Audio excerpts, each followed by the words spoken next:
effect. YAJ. Thanksgiving. Dance with turkey.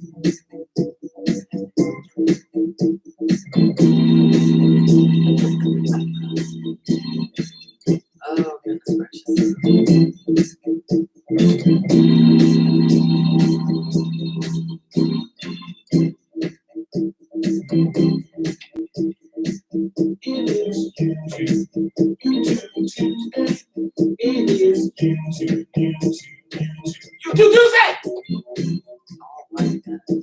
Control yourself.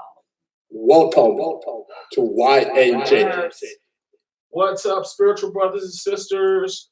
Antonio is finally back from wherever he came from. I won't explain what he just said. Veronica Rose is over here having issues with the computer. Don't know why. And Bradley is in the back, as always, chilling. Okay, we need to look. Well, you got the hot air. Keep on pumping. I just noticed Bradley is starting to sink now. He'll be all right. It's getting cold. He'll be all right. First, before I get started, people, I want to say He needs some mouth resuscitation. the moment's over. Too bad. I came back. I want to say to Chris Jenkins, a fellow Marine I met off Quantico in Quantico, Virginia, about a couple years back. He's got 2 kids, and unfortunately, both his kids are in the hospital. Oh, They no. both were sick, and I just want to send my thoughts and prayers to you, brother. And hopefully you get this message. But thank you for your service, and also I hope your kids get better. Yes, I do too. And before I begin, I want to give you a rundown. Tomorrow, I'm giving my speech because I'm not doing anything on Thursday. I'll be 2-3 sheets to the wind, me and my bourbon, and I'm not trying to do anything Thursday. 2, I love my kids, my grandkids, everybody do. 3, happy Thanksgiving. But I'll say that again tomorrow. So y'all say happy Thanksgiving because y'all won't be back until Saturday. Yeah, y'all have a happy Thanksgiving. Eat lots of turkey. Hang out with your family and friends and enjoy the time. Right. And get lots of rest. Also, what else? There was something else. Oh, and guys, again, I want to say my condolences to everyone who's lost a family member this week. And last week, and before the Thanksgiving holiday. Like I said, I know some guys who lost their fathers in the last 2 weeks, and I think somebody else passed away from a traffic accident that we might be an acquaintance with. I don't know for sure. Who? A friend of mine was texting me and messaged me and asked if there was an accident like yesterday. Right. I don't know. That knew somebody close by that we knew. I don't know. If it was, I hope everything's okay because they said it was a really bad accident. So I hope it, everybody be careful on the holidays of traveling and going to your families and stuff like that. And please let your families know that where you're at and how far you are, how close and stuff. Right.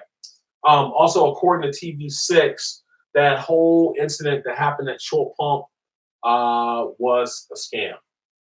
They I just read it before I went on. What was that about? I don't know. The sex trafficking thing that turned out to be nothing. Okay, because my daughter was telling me about that she goes out. Right. Said that there was vans sticking around, somebody took pictures and stuff like that. I think somebody got it confused with a woman who did get her pocketbook stolen. Well, this is the time of year too. Y'all need to hold on your pocketbooks, your wallets, and everything else, and pay attention to your surroundings because when the holidays come, there's a lot of people out there that want to try to take your stuff and try to get stuff for themselves and not work hard and do what we do. Right. Let's get to the point of the story. World richest man Jeff, was it Bezos? B-E-Z-O-S? Bezos? Donates $98.5 million to 32 organizations that help homeless families. Now, before Before I get into this whole entire story real fast, let's understand something. You donated money to 32 charities. $98 million could actually put homeless people in a home with a job. I don't understand why you need to give it to a charity. $98 million is enough money for a lot of people to not only get off the streets, you can also pay for their rent or mortgage for a year. Hell, just give them a house. You can also give them $1 million. I mean, $98 million can go a long way. Yeah, but you gotta understand, you build a house for them and stuff like that, put them in there. You don't have to build a house. All you gotta do is rent one. Oh, rent one, but they still have Get to them be on able to their pay feet. the bills. Well, Well, they got to get a job first before they can get that done. But helping some of the people out there that are trying to make it, and the kids are having problems, and there are kids out there that do need help. Well, what canned one food, person stuff was like that. saying was, out of when you donate to an organization, before this money even trickles down to whoever it's going to, you got, just like with the banks, you got your staff members, you got your all the stuff that you're putting out, you got all the stuff people you got to pay, you got all this stuff going on before that money even trickles down to one person. Here's my problem, and this is what I'm trying to tell you all along.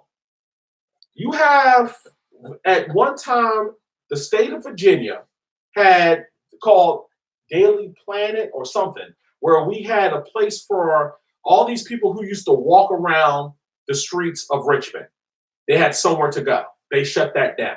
Basically, in a nutshell, told the homeless, you're on your own. We no longer have a lot of shelters for anybody to go. We barely have enough shelters for people who are abused. The thing that I'm trying to tell y'all from a standpoint of organizations, once you hand them a check, you don't know where that money's going. Just like all that crap we heard about Africa.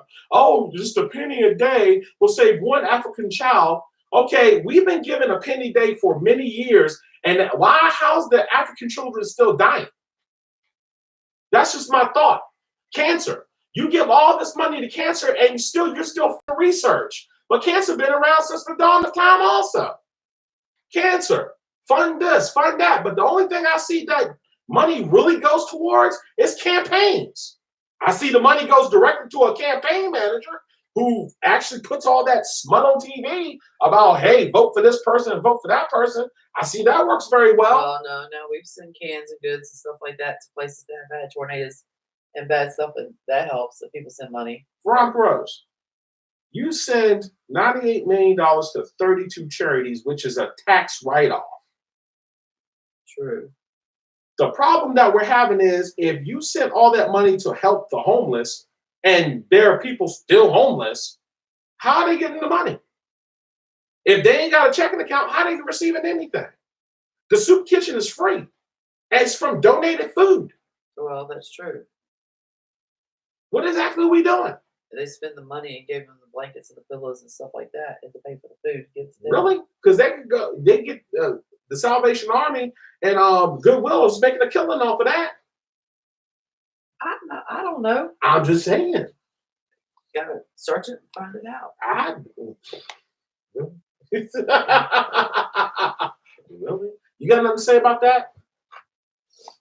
Oh, okay. This is your boy. Well, there's a lot of people out there that do need help and that need places. I got you on that, but see, like I said, no one's trying to fix any problems around here. I'm gonna tell you why. I came across a story when I pay attention to Google News, Daily Mail, and stuff like that, and it's kind of funny that there's something terribly wrong with Americans are dying young at alarming rates.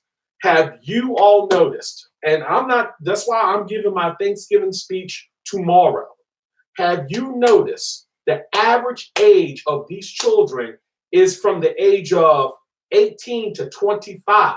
There has been a lot of deaths this year from 18 to 25. And we're not just talking about the murders. We're not talking about just the police brutality. We're also talking about suicides. We're also talking about a lot of things dealing with these young kids today, with the overdoses. You can read all these stories, but it really equates to one thing. How are these children still killing themselves? We are not fixing any problems. Well, the stress levels this day and age are a lot higher. What stress level?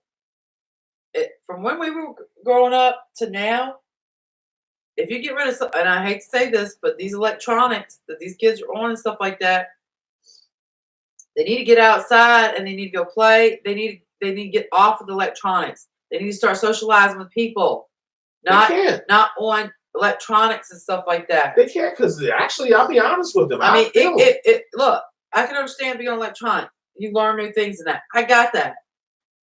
But to play video games, some of these video games are showing things that, is way too far for some of these kids. That's why they sell them at 18.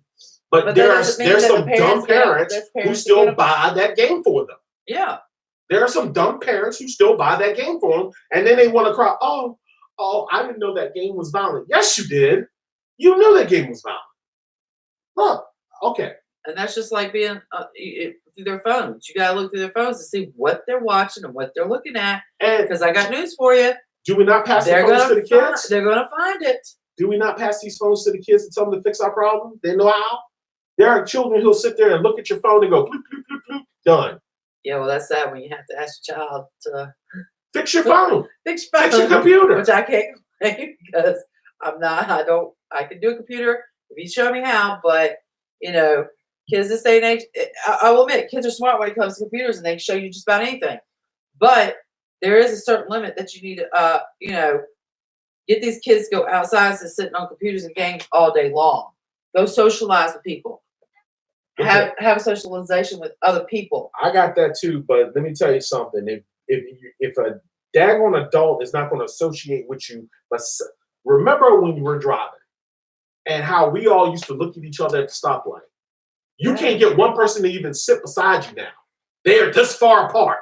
It's not going to be fixed, and it's not going to work. They don't want to look at you because they're too scared. They don't know what's scared going of to what? happen. What are they scared of? Because nobody seems to be scared when they go to court. Nobody ever seems to be scared when the police come. Ain't nobody scared.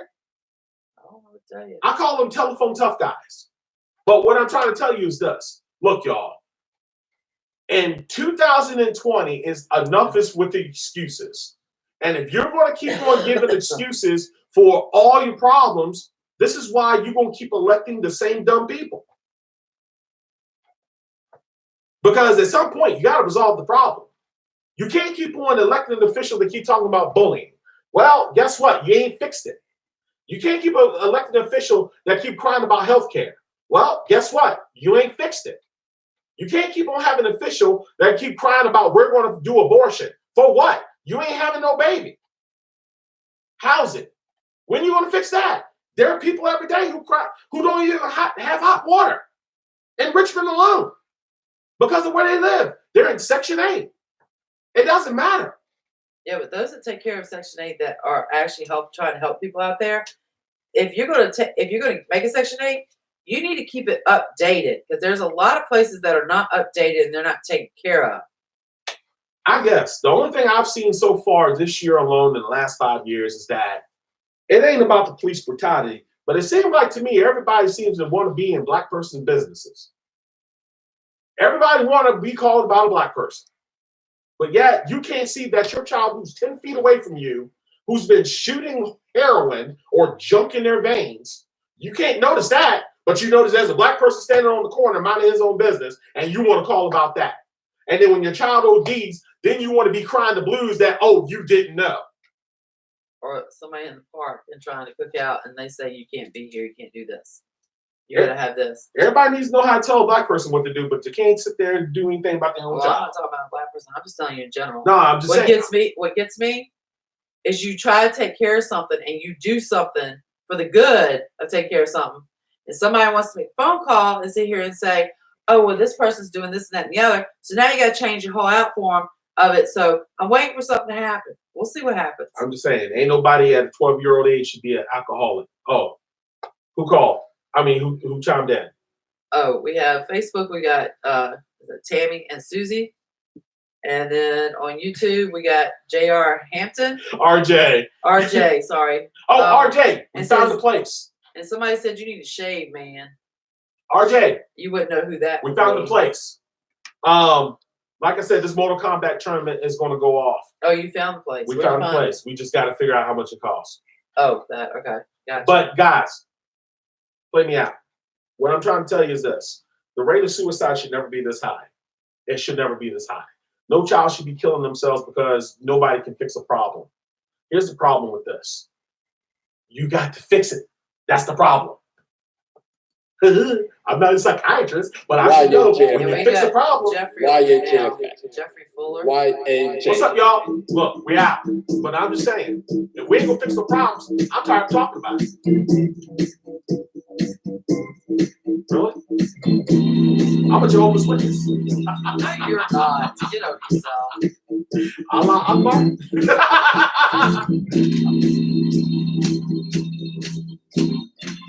Tammy says you look good. Thank you. Clearly says, hey, bro. Who? Message me sometime. Who? Jeffrey. Oh. What's too late now? Welcome to YAJ. And it's funny because all of a sudden they just came in as